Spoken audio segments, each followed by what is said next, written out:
Good afternoon, everyone. I trust you all have had a chance to look at our presentation, the financial results, which are available on the stock exchange and our company's website.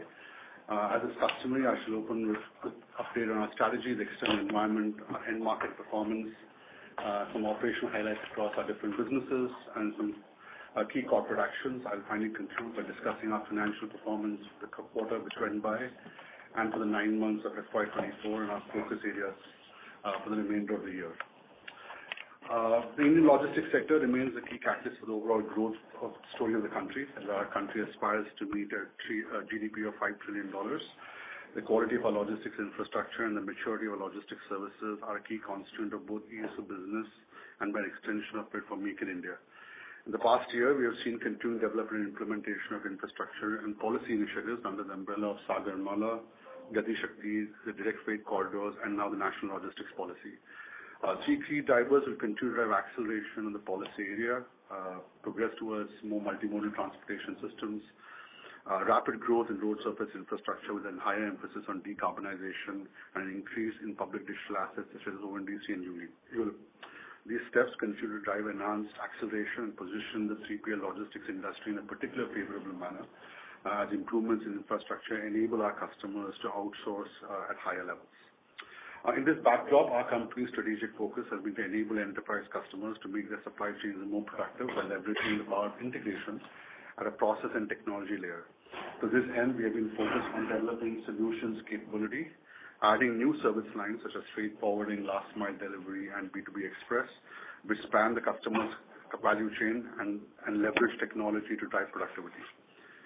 This has also brought a higher focus on building a nationwide range network in warehousing infrastructure, deepening our coverage across the pin codes of our country and developing integrated technology stacks, which we have now been engaged at over the last 3 to 4 years through our organic and inorganic programs.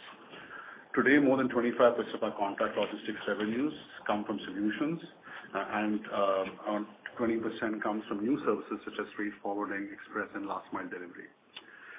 Moving on to our end markets, and I'll quickly cover the shape of our markets and some key highlights from the same in respect to our business. And let me begin with the automotive sector. India's automotive sector, as you all know, is been seeing a purple patch for the last couple of years. The market is undergoing a technological change which will pave the way for the sector's next growth phase. The fundamental pillars of this change are innovation in fuel cell technology and the increasing emergence of electric vehicles.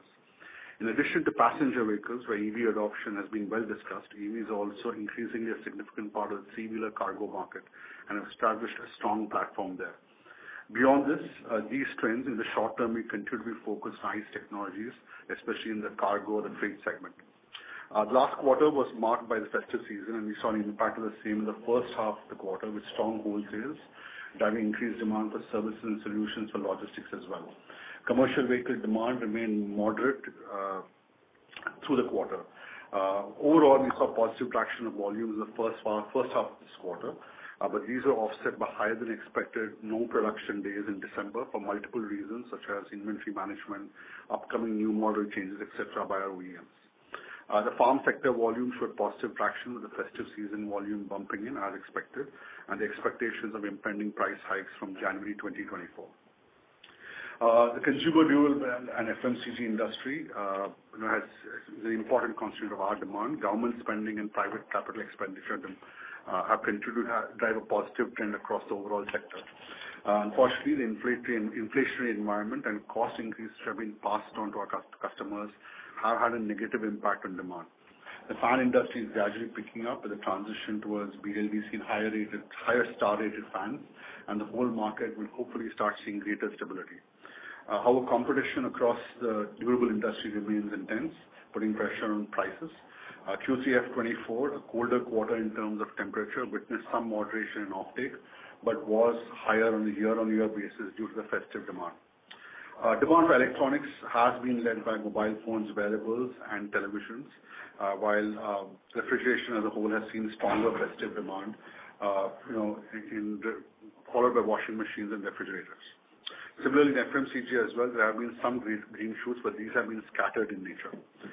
From our business's perspective, we have seen a renewed focus of companies to start relooking at their distribution networks post-COVID. Over the last few years, we've been talking about the impact of GST, and that has started accelerating in the recent past. This has resulted in a higher interest for integrated warehousing and distribution solutions, and we have seen a strong order intake on account of the same for the quarter. Moving on to e-commerce. The e-commerce segment has, in the last fiscal year, seen a substantial increase in the level of insourcing as marketplaces have been consolidating their capacity with a stronger focus on profitability. As a result, the share of 3PL companies in this space, in terms of the first and the mid-mile, have been impacted.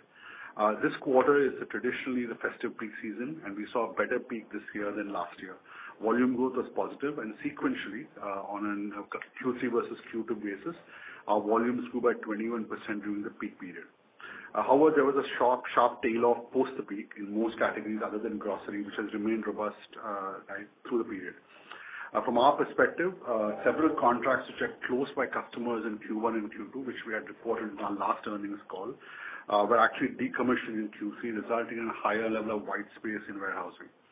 On the positive side, the stronger peak had a higher positive impact on our transportation and last mile business for this segment. Our network transportation program with Flipkart has made positive strides, and we are now at peak utilization of the fleet. During the quarter, increased EV penetration in e-com has also given a boost to the e-tail business with higher demand from grocery and small pack last mile delivery. I'll now cover some operational highlights across all our businesses, and let me begin with the largest part, which of course is the 3PL business. The 3PL business operationally remained robust through the quarter, and we had consistent operating metrics across all our 300+ sites. From a demand perspective, order intake was especially strong across all segments, with an annual contract value of over 150 crores, which is roughly a 50% increase compared to the previous quarter of this year. These included several new contracts, including new grocery FCs for leading marketplace, 3 new sort centers in the e-com space, and several integrated warehousing and distribution solutions for clients in the food and FMCG and engineering sectors. While volume was lower, volume for the quarter was lower than expected in the 3PL business due to the offset of the contracts which were reduced from last year and the year-on-year elimination of the Bajaj contract. The labor environment across our businesses remains under pressure, with cost inflation impacting cost in both of our third-party contract resources and delivery associates. This particularly impacts our third-party logistics business and our last mile delivery business, and they were exaggerated during the festive peak when we saw a significant cost surge, which had an unfavorable impact on margins. These are especially true in the last mile delivery business. In most of the other businesses, we were able to offset the impact of that through productivity. Warehousing, total warehousing in 3PL for the quarter was around 18.7 million square feet. We have around 2.5 million square feet of capacity under construction, including recent announcements. We have recently announced the addition of 6.5 lakhs of capacity in Fulton, 4 lakh square feet in Nashik, and we are starting construction of 1.2 lakh square feet multi-client facility in Agartala. The closure of some of the contracts, as I mentioned earlier in the e-com space, resulted in a higher white space cost for the quarter compared to trailing quarters, and as a result, we have seen an impact of that on our financials for the quarter, which was just concluded. We have a healthy pipeline, and we do expect to close out new contracts which would fill that white space over the next couple of quarters based on specific locations. The electric vehicle fleet, our total EV fleet for cargo is around 1,700 vehicles that now serves 19 cities. As a part of the last mile delivery business, we now have coverage for nearly 4,000 pin codes across the country. The freight forwarding business continues to have headwinds, which it has historically been going through the last 5 quarters. On a positive note, during the quarter, we were able to break the back of the trend and grow volume, especially on the air segments and sequentially on ocean imports. These have allowed us to register 11% growth sequentially on a Q-on-Q basis in the business. We continue to scale up our cross-border charter business, which is based in Dubai. In the medium term, we remain positive about our outlook to continue to grow volume, though we are a few quarters off from our historical peaks. Moving on to the B2B Express business, or Rivigo as we generally call it. We continue to be focused on driving the turnaround in Rivigo. We have invested in optimizing the network design and improving service levels, which now have recovered completely. Through this quarter, the integration of both the businesses has now been completed, and all our customers are now on a single technology platform and on a single physical network. During the quarter, order intake grew by 18% and delivered volume grew by around 10%. We also onboarded 23 new accounts for the express business. However, despite these improvements, we were not able to see the full benefit of that from a cost perspective, as our fleet continued to operate at suboptimal utilization levels. We have continued to operate the fleet at high levels to ensure that service levels are improved, and that has had a trailing impact on our results, which I'll cover a little bit later. Through that quarter, we also had some impact due to the Chennai rains, which impacted our local operations for the express business in this quarter. The mobility business was impacted sequentially by seasonal factors. The holiday season has impacted our ETMS business and has not compensated adequate, and the decline was not adequately compensated by the airport or the B2C business, which traditionally see an improvement during the quarter. We've also had some delays in our electric vehicle fleet upgrade program, and that has had an underlying impact on our costs. That said, our overall improvement plans are well in place, and we expect and anticipate further growth as a return to work trend accelerates across all our end customers. During the quarter, we opened 9 new facilities in the third-party logistics business. These sites are opened, many of these sites are opened in the second half of the quarter, and had a longer pre-construction period or pre-operational cost, and a higher level of pre-operational cost impacted with this. We were not able to complete monetization of these new sites, and therefore the pre-operational costs had an impact on the financials for the quarter. I'll now move on to some corporate actions, which I think all of you may have tracked, but for your information. During the quarter, we completed the second tranche acquisition in ZipZap Logistics, increasing our equity now to 60% on a fully diluted basis. The company will now be consolidated along with MLL or the rest of the MLL results on a going forward basis. As a result of this transaction, the company had an increase in transaction fees and a one-time cost like the employee benefits, which impacted the results of the company by roughly 2 crores during the quarter. I would like to highlight that these are not continuing costs and should not be there going forward. We have completed our divestment of our stake in Transtech Technologies. To remind you all, the investment in this company has already been written off in FY21-22.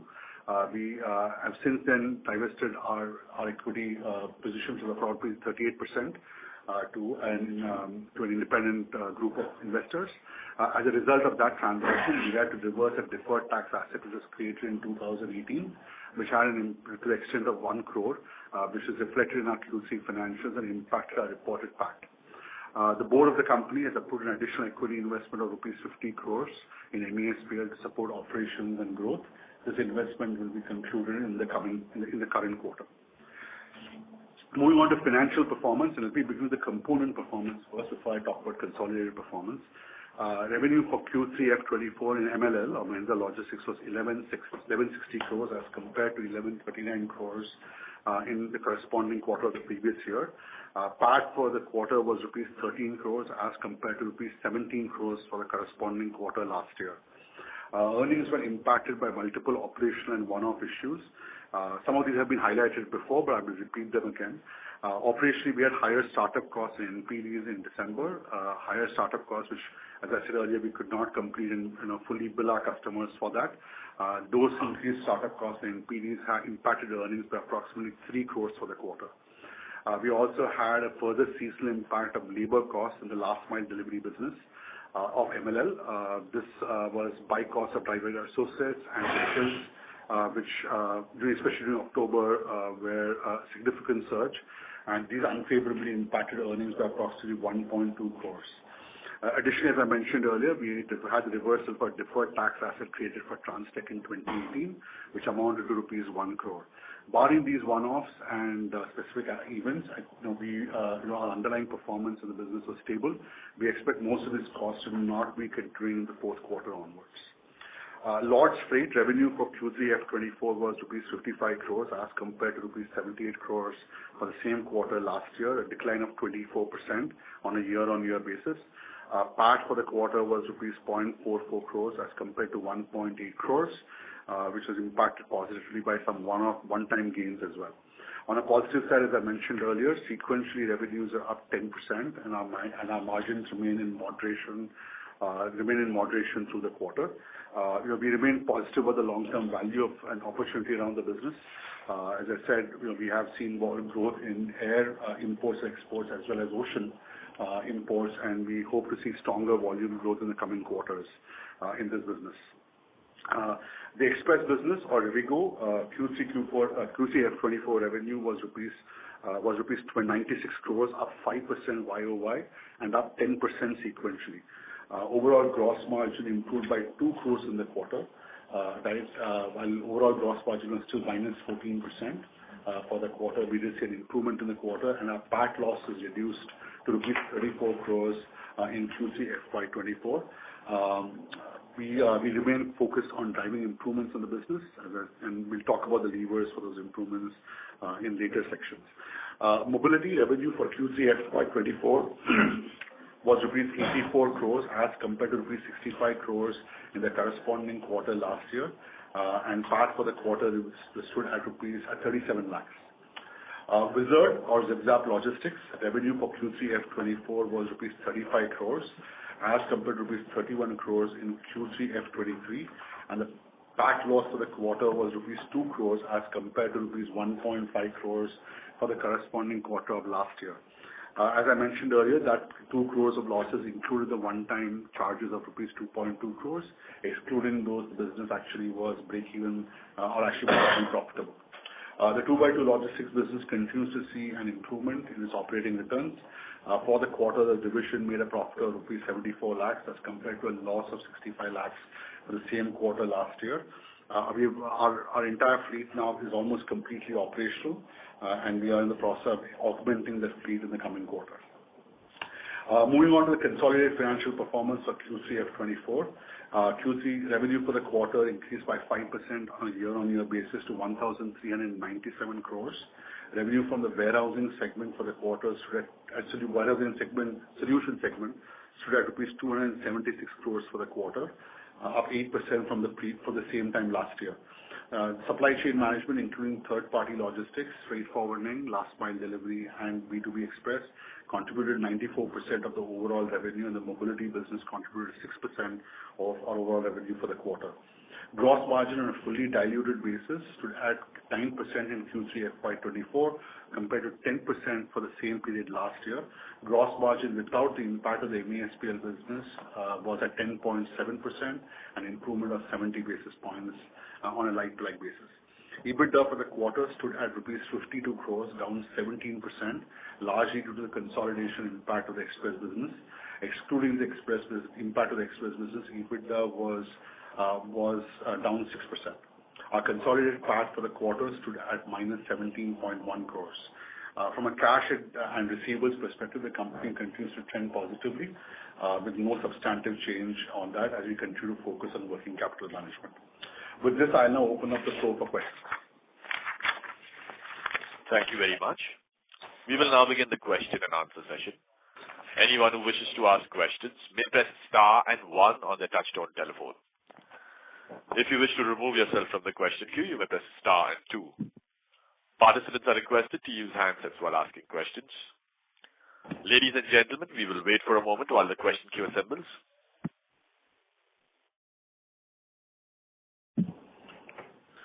The first question is from the line of Alok Deora from Motilal Oswal. Please go ahead. Yes, sir. Good afternoon. Good afternoon, Alok. How are you? Good, sir. How are you? Sir, just a couple of questions. Firstly, on this express business, so Rivigo, unfortunately, the losses are still elevated.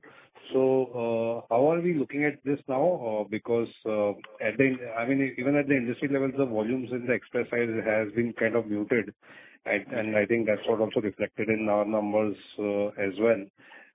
So earlier we were targeting a break-even by end of this year. So any changes there and how we see the trajectory here? Sure. Alok, you want to ask the second question as well? I'll answer both of them together. Yeah. Yeah, please. So, sir, second question, even in the latest presentation, we are talking about, 10,000 crore sort of it's a broader question, 10,000 crore revenue by FY26. But even if we take a kind of a 20% growth rate for the next couple of years, we will be ending up at close to 8,200 or roughly around 8,000 crores. So are we really looking at even higher growth than this? Because whatever numbers we essentially are getting on the outlook for the industry, even 20% would be quite a task to achieve. So just your thoughts on that. Sure. So let me answer the first one first, Alok, because I think that's probably a question on a lot of people's minds. So I think we had just to baseline all of you. I think when we acquired the Rivigo business, we essentially said we'd be EBITDA positive by the end of this calendar financial year, and PAT positive through the next through FY24-25. And as I mentioned earlier on calls, we have had integration issues on that asset. And that has obviously had a trailing impact on our earnings for those quarters, as well as the time to break even from an EBITDA perspective. As we stand today, I think we expect to be able to be consistent with what we said in the last earnings call, which is that we expect to be EBITDA break even through the first half of the next financial year. And on a run rate basis, we hope to PAT break even by the end of the next financial year. Now, and obviously, as you look at the numbers, it's a fairly significant gap, or at least I'm guessing you all would think it is a significant gap. And a large part of the impact in our profits this quarter was really, we have seen volume growth. We are around 20% off compared to 20 to 25% off compared to the volume we need to have. We had strong order intake in the quarter, though it did not completely convert into sales. And therefore, we are fairly confident with the order runway. That order runway should actually translate into an improvement in line haul costs through better vehicle utilization. So the three or four levers which are focused on. The first one is increasing order intake and volume. The second one is improving the efficiency of our line haul costs, both through purchasing price efficiencies and through line haul optimization. The third one is improving the pickup and delivery costs. We are doing some technology-led interventions in that space to accelerate that. And last one is obviously operational and operational efficiency in our processing centers and our conversion centers. We do have a specific plan on each of them. We did expect this quarter to have 15% revenue growth. We came in trailing a little bit on that. But as I mentioned earlier, Alok, we have run the fleet almost at full-fledged capacity this quarter. And that obviously has meant that the line haul utilization was lower than we anticipated. Lower volume than expected and higher fleet lane operations meant that we had an unfavorable impact compared to our expectations. On the positive side, I think we have turned the curve. Gross margin and EBITDA and PAT all showed improvements in the quarter. And as we sit in Jan, we have continued to see that volume growth and some of our cost improvement initiatives are starting to come into play. So we expect that we do expect largely to be on track with the program or the direction I had said earlier. To your second question, which is the 10,000 crore number, I think we're right now close to 5,800 to 6,000 crores on a run rate basis, and you can cut the numbers whichever way you want. Right? And now, if you look at the 10,000 crore number, what we essentially said is we expect around 9,000 crores of that to be supply chain and around 1,000 crores of that to be mobility. Right? From where we stand today, there is obviously the accelerated growth aspect on the supply chain lines. But we still feel that those growth estimates are well warranted given the size of the market. We obviously have to execute in terms of winning those orders and monetizing and delivering on them, but the market and the demand is there. We are continuing to see, as I said earlier on, favorable the macroeconomic factors. So we still pretty much believe that is very much possible on the supply chain side of the business. The freight forwarding and the express business and the last mile delivery businesses need to scale up to the potential which those businesses hold as well over the next 3 years. But we do believe that is very much in range, right? Though it is an aggressive growth plan. The mobility business is a business which will be under stress. We had expected, we had made these kind of aspirational targets pre-COVID. We do have a high assumption on more faster return to work for that volume to grow. And I do suspect that there is some measure of risk on that, in terms of our ability to hit the 1,000 crores. At this stage, we are, at an overall level, we are somewhere in the 5 to 6% range, the way you call it. So we're not seeing a compelling urge to change that 10,000 crore vision. We still remain pretty much focused on that, and we will see how close we get there. Okay. I hope that answered both your questions, Alok. Yeah, it does. Just one small follow-up. So on the first question, actually, so now, you mentioned about volumes not being so much. I mean, you have improved or maybe on a QOQ basis, but still some room left. So where do we actually see this EBITDA, break-even happening? Because we have already now pumped in 50 crore rupees into that business, particularly to kind of loss funding this unit. So do you think some more funding could actually happen here? And where do we realistically see the break-even happening? That would be the last question. Thanks. Sure. So I think they're all basically one question because they're all linked in some way, Alok. And Yeah. I think the EBITDA break-even, as we stand today, we are forecasting EBITDA break-even at the end of the second quarter of next fiscal. And we remain by that position. We feel confident our ability to hit that. So a combination of volume and cost. And I don't have any basis to change it. I'm pretty confident it'll happen. Right? We had expected to have a 15% volume growth. As I said, order intake was higher than 15%. We did not have enough conversion of the orders. So we have to work on accelerating some of these elements and just execute better. But we do have the window and quite a clear plan to get there by the end of Q2. Sure. If I have more questions, I'll come back in. Thank you. All the best. Thank you. Before we take the next question, we'd like to request participants to please limit your questions to 2 per participant and ask both questions together. We take the next question from the line of Amit Dixit from ICICI Securities. Please go ahead. Good afternoon, everyone, and thanks for the opportunity. I have a couple of questions. Amit, actually, we can't hear you very clearly. If you're on a hands-free, request you to use the handset. There's a lot of windy sound. Just a sec. So is it clear now? Yes, please go ahead. Yeah. So I have a couple of questions. The first one is on Rivigo only. If you could let us know the cash loss that you are incurring at Rivigo. I mean, the cash loss this quarter.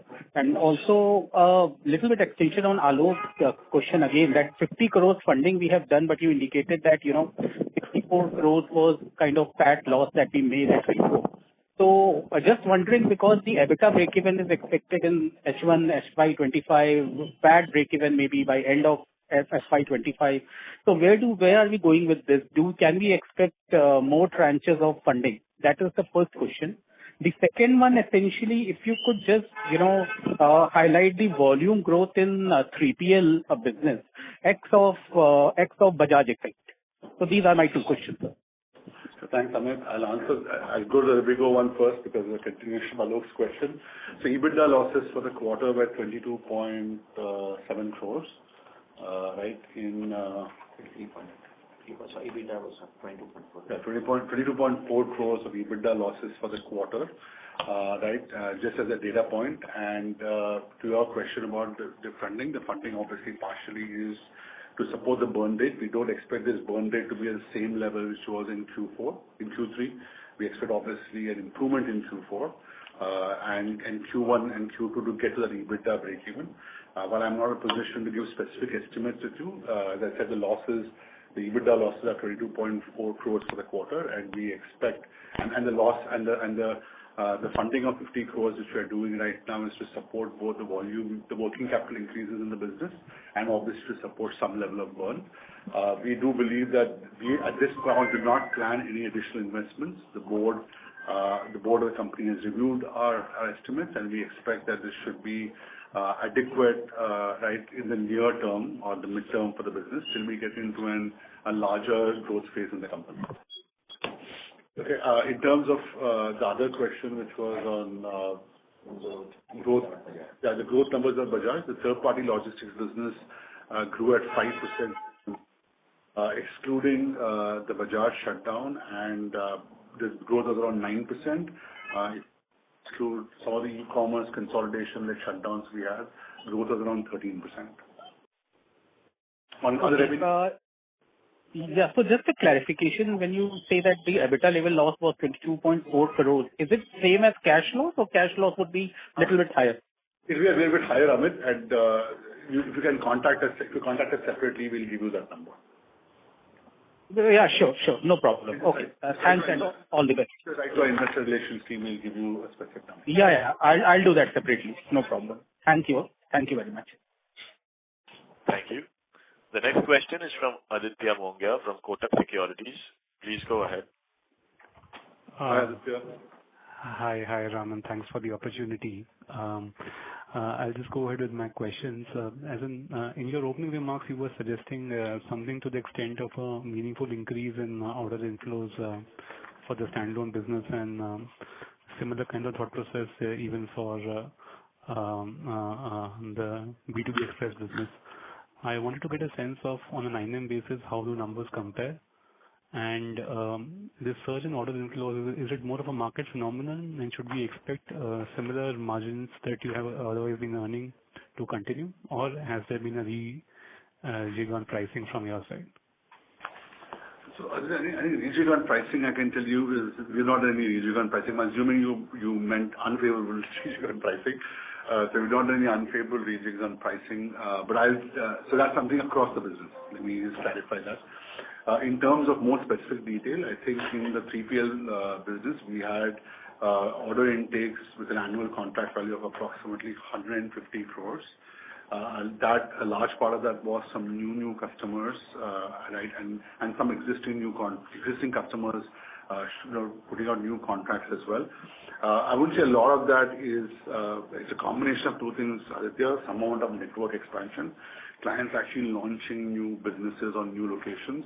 For example, in the e-com side, you had some marketplaces who are actually doing geographical expansions and putting new sortation facilities there.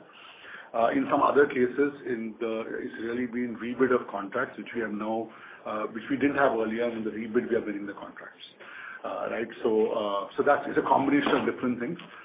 In terms of, do I expect this trend line to continue? I think order intake, we feel confident that we are well positioned. It may not be exactly 150 crores in every quarter, but if you just timestamp this, the last two quarters, Q4 and Q1 order intake was, Q1 and Q2 order intake was north of 100 crores a quarter. In Q3, order intake has been around 150 crores a quarter. So we think that's generally a very healthy trend line, and it kind of, to some extent, gives us that in confidence in terms of our growth estimates, to the question which probably Alok asked at the beginning. Right? Right. And in terms of the express business, obviously, we've added new logos in. We've added around 23 new logos in.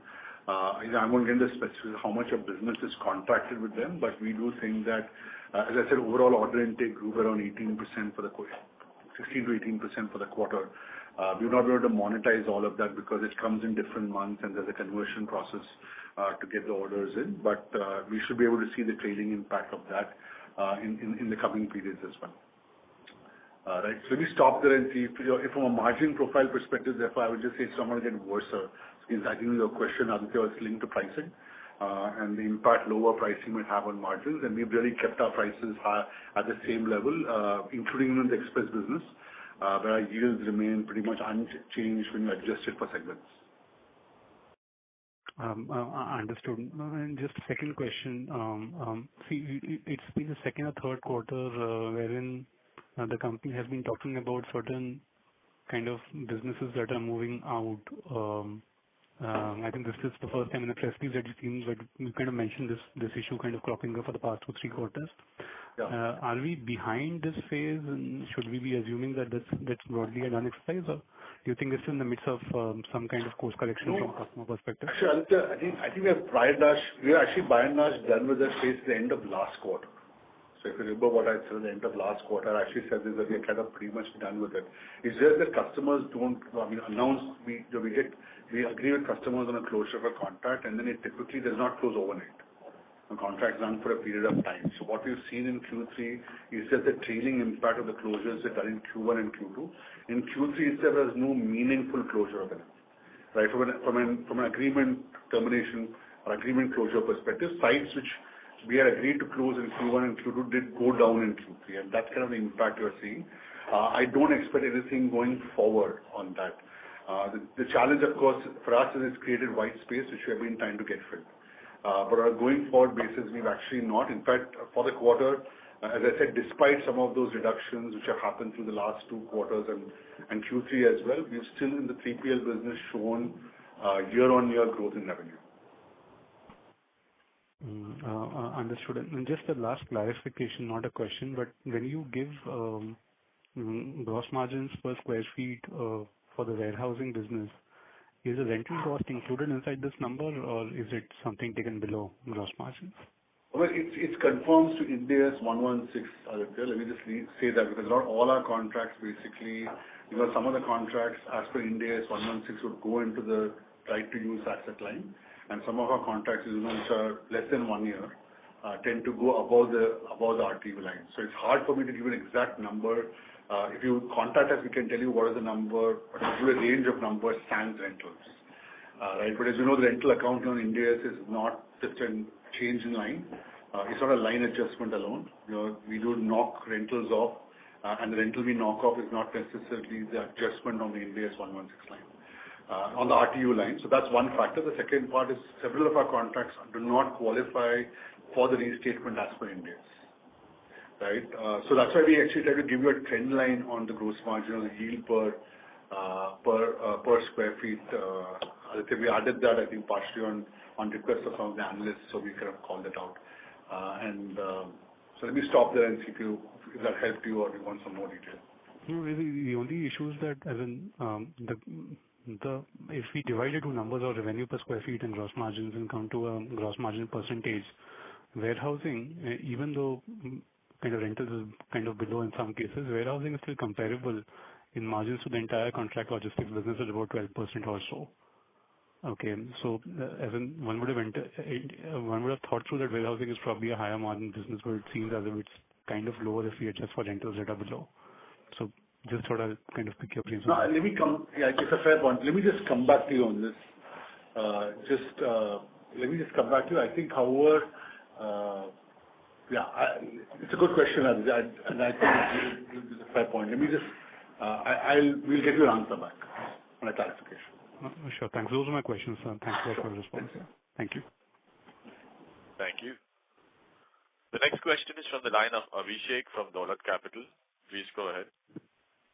Thanks for the opportunity, sir. Sir, Rivigo loss is around 98 crores in 9 months versus the standalone profit of 54 crores. And you are talking about the PAT break-even at the end of quarter 4 FY25.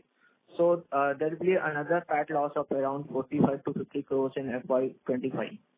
So are you not looking to close down or sell off this business as the leakage is quite big and a standalone business is not able to compensate it?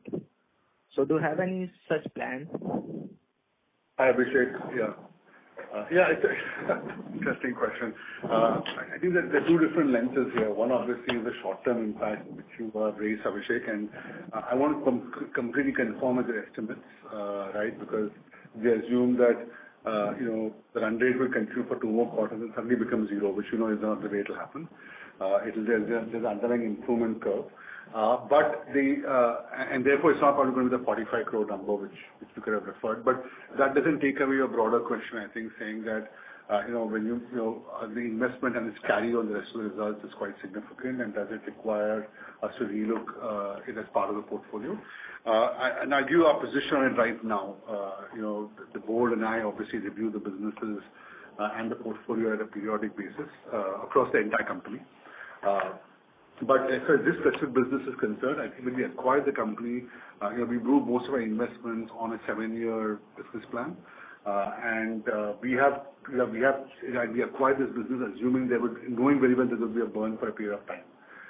We acquired the company at what we thought was a fairly attractive valuation, adjusting for that burn. So we acquired the company at 220 crores. We have an 140-ish crore consolidated cumulative loss till now, around 100 crores, and therefore, we invested another 50 crores or 60 crores of equity till now. So overall, 30 crores of equity. So overall, I think we are in the 350-ish, 360 crore kind of investment level for the entire business.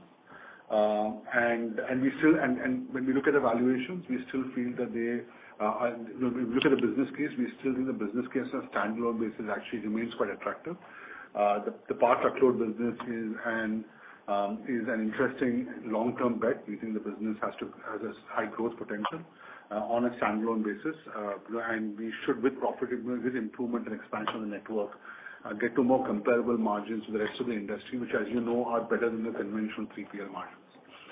So in that sense, I think our business case, as every time we've tested it, still remains fairly consistent. Obviously, the result of the losses or the extension of the losses meant our IRRs have come down a little bit on the investment case, but we still feel very positive about the overall investment on a standalone basis. In addition to that, I think there is a significant synergy value for the rest of our business as we position with our customers to be an end-to-end solutions player. Obviously, on the fulfillment and distribution side, part truckload is a very important part of the business, right? And therefore, it is something which we remain very excited about.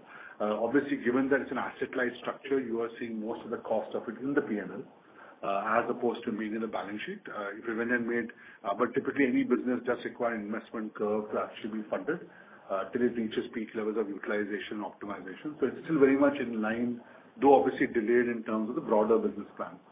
Obviously, the core business, every time we try to grow into any business, our core business has to support that growth. And that's something which we have been working on, right, in getting the core business's margins up. It's something which I explained in prior quarters, and at least on a 9-month year-to-date basis, the core business is up 28% at a profitability level, at a PAT level. So it is trending in the right direction, though this quarter was impacted by several factors, which I've outlined earlier. So I think from an overall portfolio perspective, we still believe there's a good balance. We need businesses which we think are individually strong and collectively synergistic. Right, and so all these businesses have been built out with that intent. Obviously, the pace and the quality of the way we execute things in our different businesses, both due to internal and external factors, have a carry on the quality of the results from a quarter-to-quarter basis. But from a long-term business plan perspective, we still remain very optimistic about the individual and the collective value which this business will bring. Okay. And I'm sure the proof of the pudding is in eating it, and you will hopefully see it in the coming quarters. Okay. And sir, how much current quarterly volume of the Rivigo, and what volume is required to achieve EBITDA breakeven? So Abhishek, I think what we said earlier on, last quarter we had said, so I'm going to try and be consistent because we are consistent about this. Last quarter we had said we are around 40% off our EBITDA breakeven point, 35 to 40% off. We have crossed on 11% of that from a delivered volume perspective this quarter. So we are around 20% to go. From an order intake perspective, we've done slightly better, but that's still not, it has still not come into our financials. So we have around 20-25% more volume to grow, which is why we will require the 2 quarters to do that at the current run rate.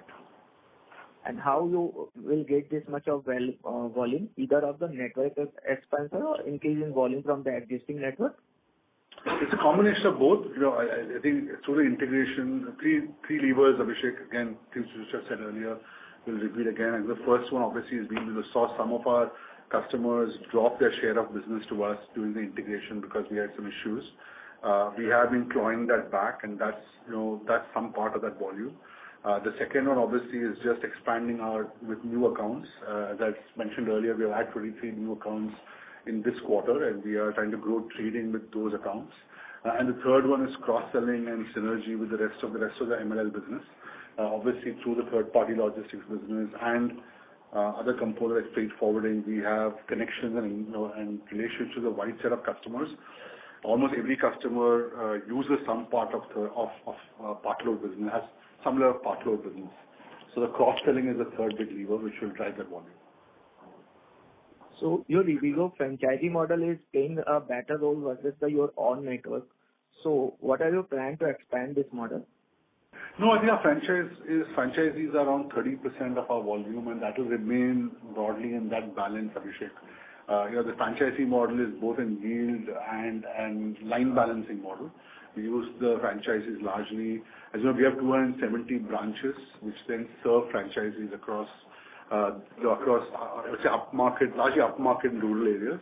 And obviously that demand comes with better yield. It also allows us to do better line balancing, right, of volume, because sometimes we have forward lanes which are full, but we don't have reverse lanes, load the volume from large customers. So there is no, that program is intact, and it continues to add roughly 25 to 30% of our volumes every month. Okay. Thanks, sir. That's all from my side. Thank you, Abhishek. Thank you. Before we take... Sorry. I'm sorry, go ahead, sir. No, please go ahead. Before we take the next question, we request participants to please restrict your questions to 2 per participant and ask both questions together. For follow-up questions, you may rejoin the queue. We take the next question from the line of Krupashankar NJ from Avendus Spark. Please go ahead. Good afternoon, and thanks for the opportunity. My first question is on the freight forwarding operations. So just wanted to check, given the recent spike in freight rates, given the Red Sea crisis, are we seeing traction with respect to yields on in the freight forwarding operations in the fourth quarter? And furthermore, just wanted to understand on the second question, I want to understand on the warehousing side.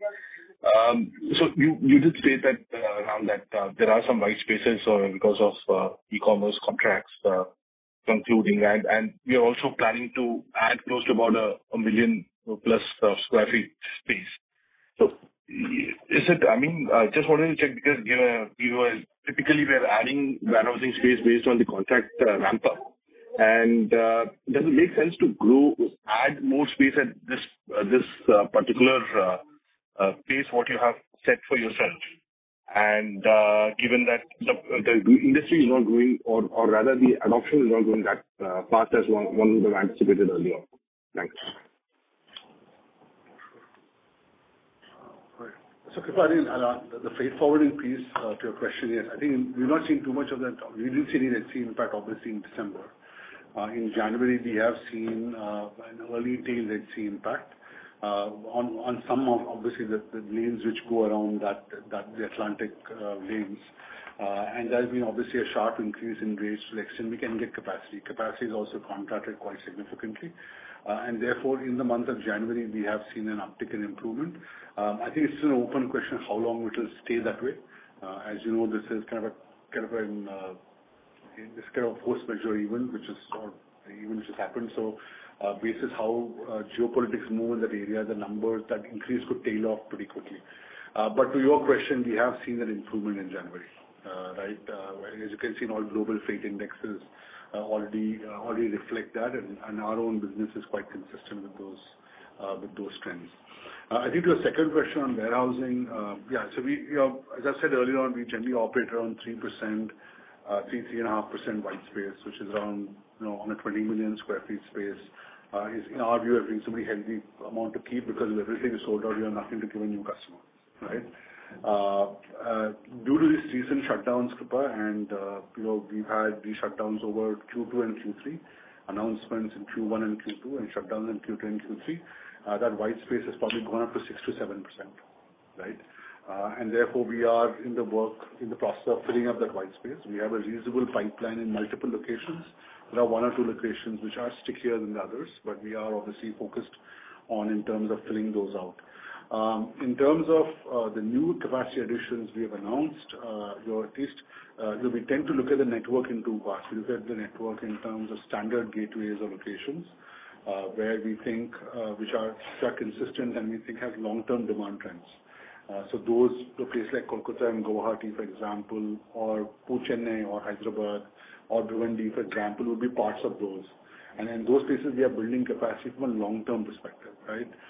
There is a trade-off between the pace of the capacity you build and the economics of it versus the price you pay for short-term spot capacity, right? And there's often a 15-20% spread in that. And so there's a balance which has to be maintained there, and in ensuring that you build capacity and time the capacity in an appropriate way. So you are actually ensuring that you don't have too much of white space. We'll be able to do that through the first 4 million square feet of build-out. This is a bit of a blip which has happened, and we do have a pipeline which we are hoping to then, obviously execute and get those filled out in faster measure. When we build out in smaller towns, which is like in tier 2, tier 3 cities, and we build out multi-clients there, those typically, Kripa, are done with very specific anchor tenants which are clearly signed up, and those anchor tenants are probably generally north of 60 to 70% of the volume. So when we announced 6.5 lakh square feet in Fulton in Maharashtra in two phases, a large part of that is already sold out. Right, and therefore we already have an anchor tenant who almost completely occupied. The same thing's true in Nashik as well. We announced the launch of the 1 lakh square feet, which is getting filled up.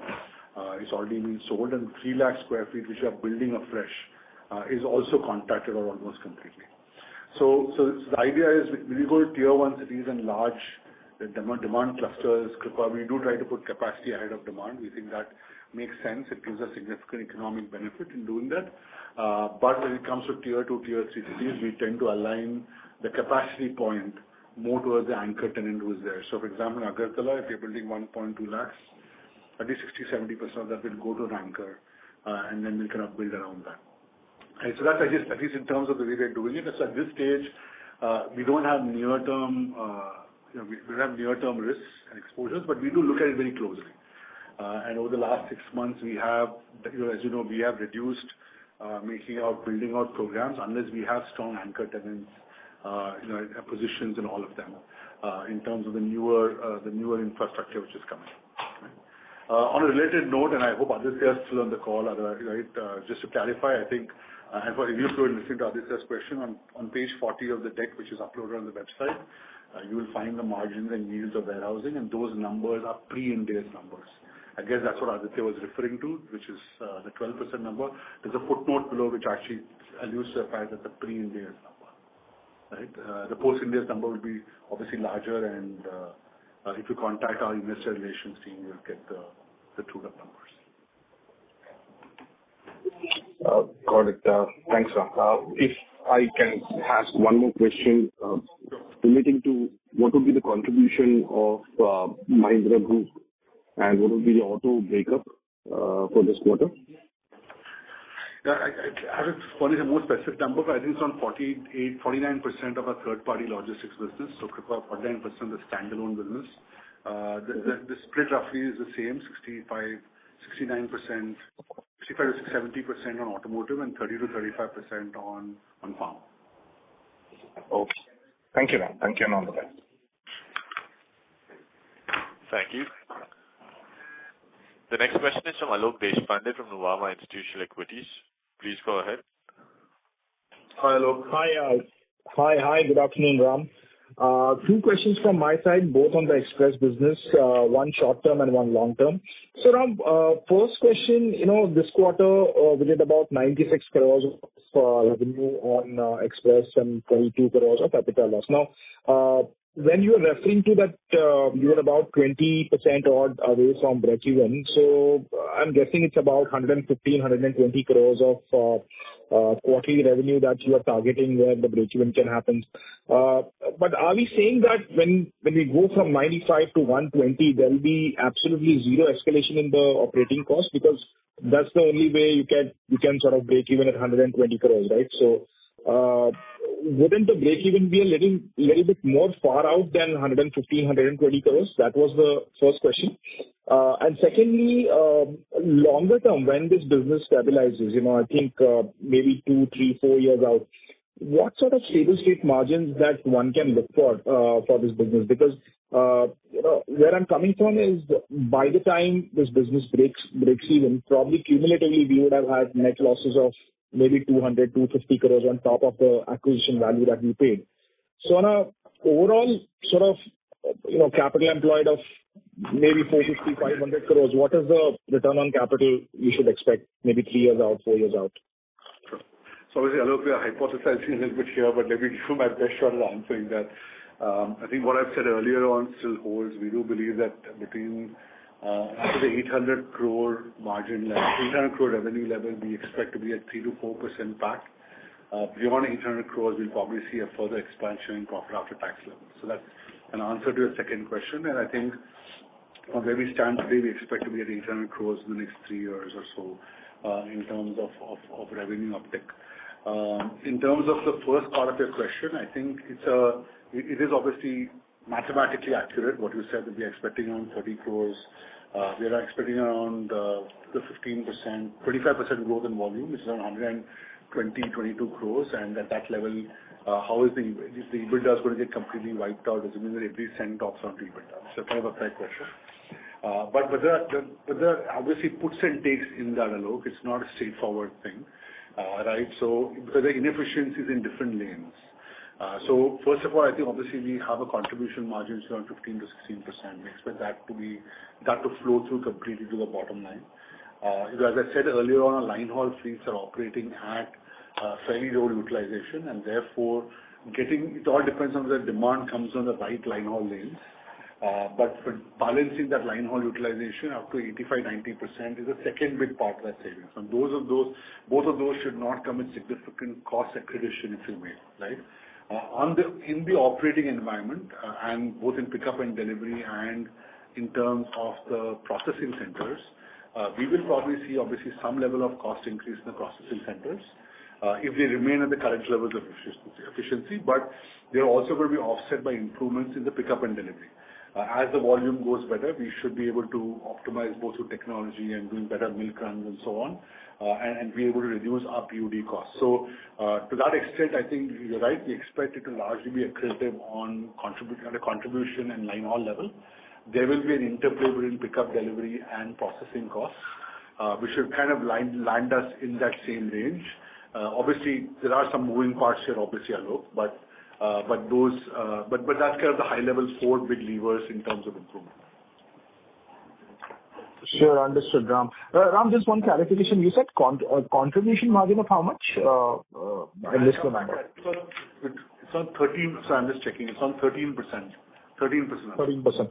And you said long-term margin of 3 to 4% on the PAT level, right? PAT level, yeah. Up to around 800 crores of revenue, 800 crores of revenue, and beyond that, we should be able to see an inflection because obviously your volumes will go up and we'll get a higher level of utilization. We can change vehicle classes to 40 foot and so on. So different play comes in.